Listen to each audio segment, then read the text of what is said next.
परमाराध्य सद्गुरु महाराज का प्रवचन महर्षि में ही सत्संग सुधा सागर से प्रवचन संख्या 121 चेतन के दो रूप। प्यारे लोगों,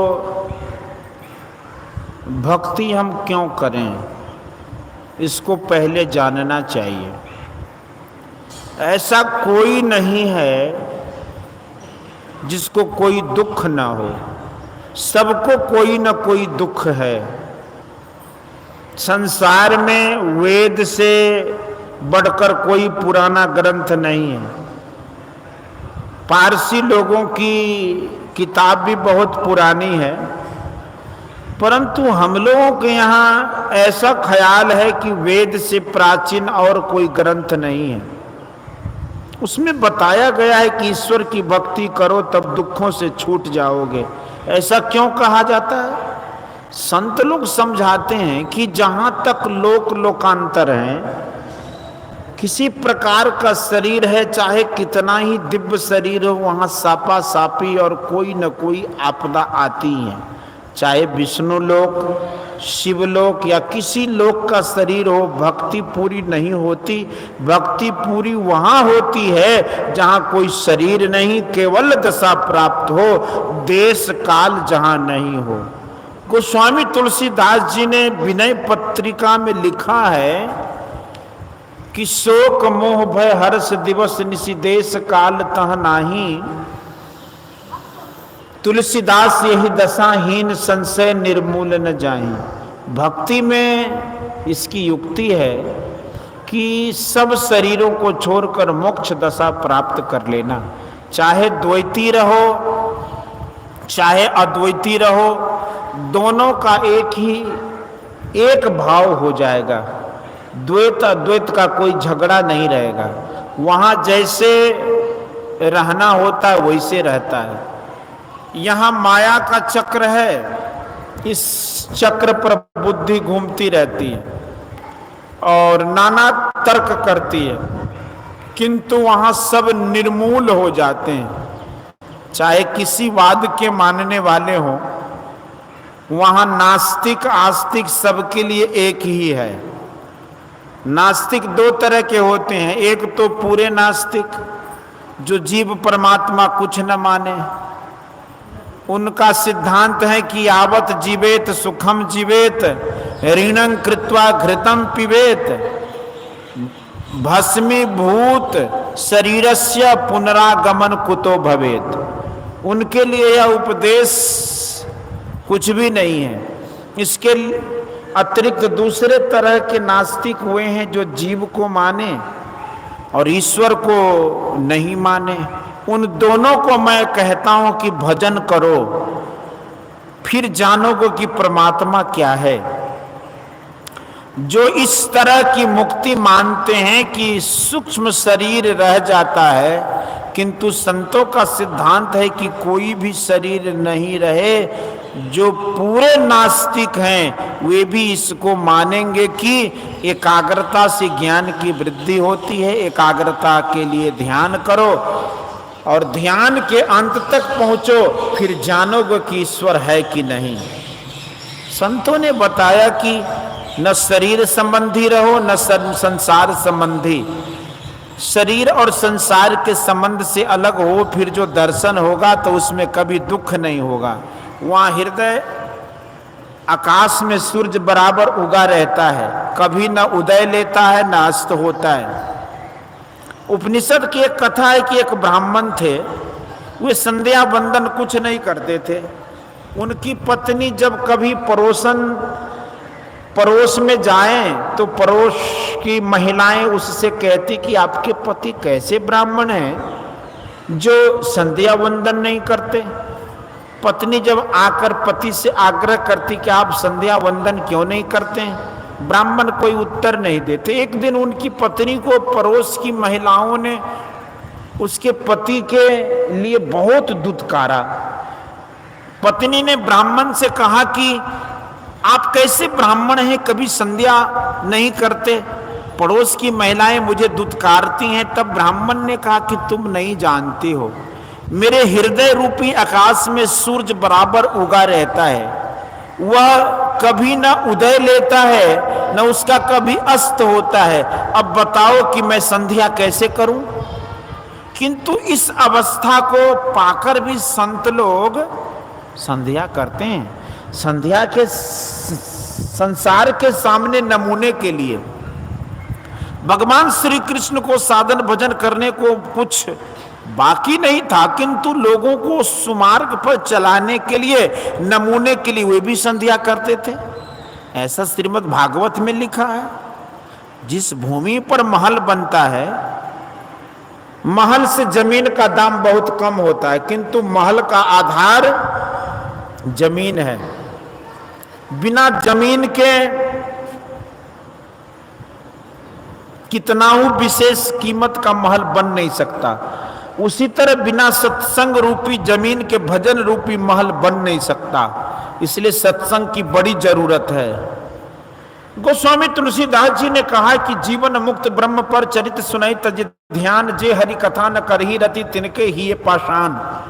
संसार में रहने पर प्रत्येक संत को देश के लिए, संसार के प्रति कोई न कोई काम अवश्य रहता है। इसलिए सत्संग में यदि वे पहुंचे हुए महान संत रहें तो लोगों को बहुत लाभ हो। यदि संत न रहे तो संत वाणी से लाभ हो सकता है, किंतु जितना लाभ पहुंचे हुए संत से होगा उतना केवल साधारण जन के सत्संग से नहीं। ईश्वर भजन में सत्संग, स्तुति, प्रार्थना, जप, ध्यान, ये 5 चाहिए। सत्संग में जाने से बोध होता है। भिड़िया धसान में किसी को नहीं पढ़ना चाहिए। भिड़िया धसान की तरह किसी में बिना समझे बूझे मत कूद पड़ो। हम लोगों के यहाँ तो कहावत है कि गुरु कीजिए जान, पानी पीजिए छान। सत्संग से सिद्धांत का निर्णय होता है, क्या करें इसका भी निर्णय होता है। चरित्र के लिए निर्णय होता है कि चरित्र सुधार करके रखो, सत्संग को पकड़े रहो तो भिड़िया धसानपन छूट जाएगा। देखा देखी भक्ति का कबू न चढ़सी रंग, विपत्ति पड़े और छाड़ से ज्यों केचुली भुजंग। भुजंग सांप केचुली छोड़ता है, उसे वह उलट कर देखता भी नहीं। उसी तरह जिसने ठीक से समझ लिया है, एक धर्म को पकड़ लिया, उस दूसरा सुनता है तो उसी और कूद पड़ता है। ऐसा नहीं हो करना चाहिए। धर्म को अच्छी तरह समझ लो। यदि भूल से धर्म के बदले अधर्म पकड़ा गया है तो वह छोड़ देने योग्य है। पापी पुण्यात्मा, दुखी सुखी सब में परमात्मा है, किंतु परमात्मा पापी पुण्यात्मा सुखी दुखी नहीं होते। गोस्वामी जी ने कहा कि उमा राम विषयक्यस मोहा, नवतम धूम धूरि जिम सोहा। जथा गगन घन पटल निहारी, अध्यापे भानु कहे को बिचारी। घन पटल मानी बादलों का झुंड। बड़े बड़े विद्वानों महात्माओं ने कहा कि ईश्वर तर्क सिद्ध नहीं है, श्रद्धा सिद्ध है, किंतु संतों ने बहुत दृढ़ता के साथ कहा कि परमात्मा का वर्णन करते करते इति कहने की शक्ति किसी में नहीं।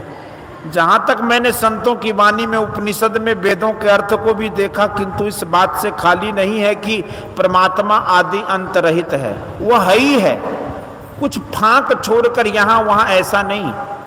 लोकमान बाल गंगाधर तिलक जी ने कहा कि अति सघनता से जो सर्वव्यापक अनादि अनंत है वह परमात्मा है।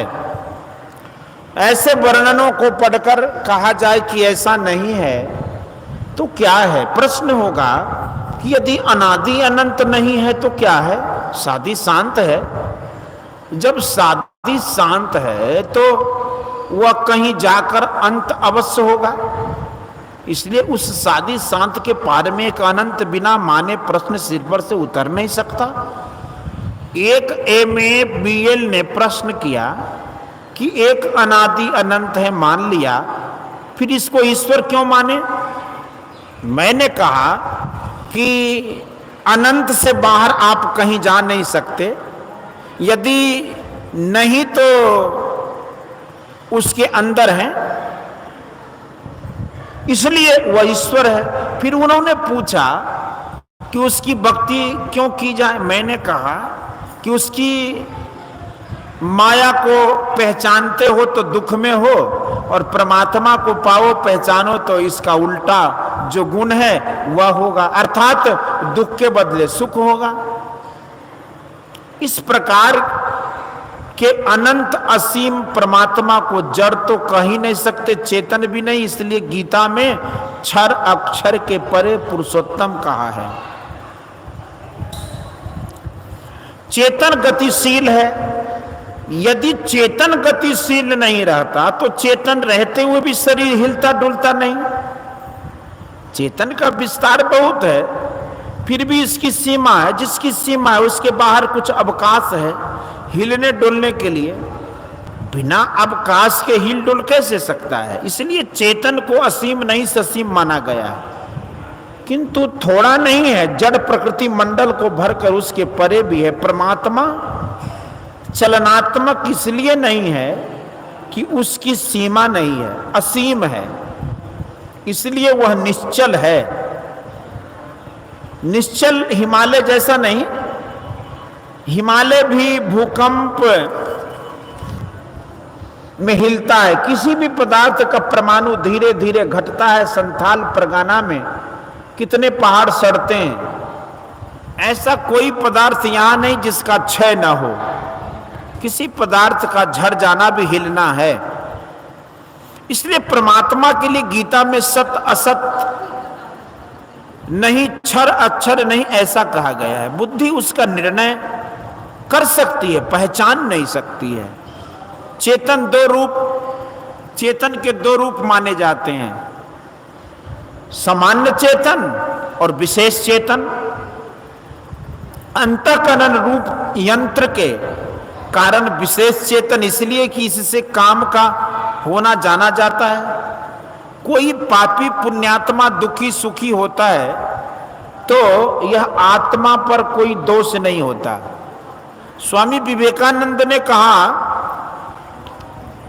कि प्राणी मात्र के नेत्रों में जो दृष्टि शक्ति होती है उसके एकमात्र कारण सूर्य हैं। किंतु यदि किसी को नेत्र दोष होता है तो वह अपने उस दोष की छाया सूर्य पर डालने में समर्थ नहीं हो पाता। यदि किसी को पांडु रोग हो गया होता है तो उसे सारी वस्तुएं पीली ही पीली दृष्टि गोचर होती हैं। उस व्यक्ति की भी दृष्टि शक्ति के कारण सूर्य ही है, किंतु उसके नेत्रों में हर एक वस्तु को पीली देखने का जो गुण है वह सूर्य को तो नहीं स्पर्श कर पाता। इस तरह यह एकमात्र जीवात्मा प्रत्येक प्राणी के शरीर में व्याप्त रहकर भी बाहर की पवित्रता या अपवित्रता के संस्पर्श से बचा रहता है।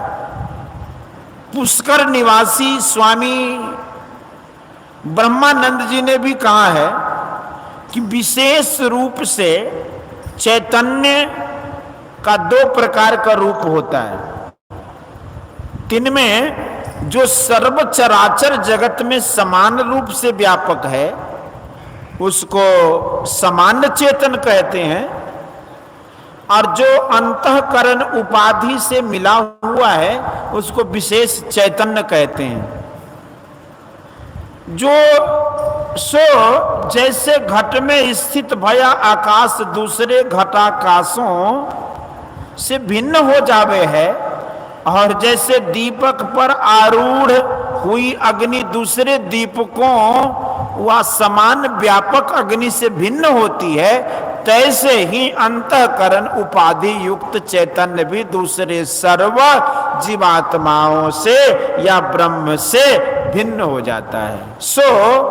जैसे एक घटाकाश के रजो